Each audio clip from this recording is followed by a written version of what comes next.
Saudaraku, tim asuhan Shin Taeyong kini harus melanjutkan perjuangannya di putaran ketiga. Menariknya, timnas Indonesia menjadi satu-satunya wakil dari ASEAN. Negara dengan peringkat terbawah yakni ada Kuwait. Kuwait kini menempati peringkat ke-139, sementara timnas Indonesia menempati peringkat ke-134. Berikut ranking FIFA peserta putaran ketiga kualifikasi Piala Dunia 2026 zona Asia. Dari pos 1 Jepang 18, Iran 20, Korea Selatan 23. Dari pot 2 Australia 24, Qatar 34 dan Irak 58.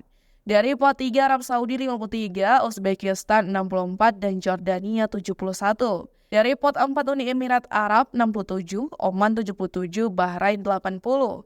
Dari pot 5 Cina 88, Palestina 93 dan Kirgistan 100. Dan dari pot 6 Korea Utara 118, Indonesia 134 dan Kuwait 139.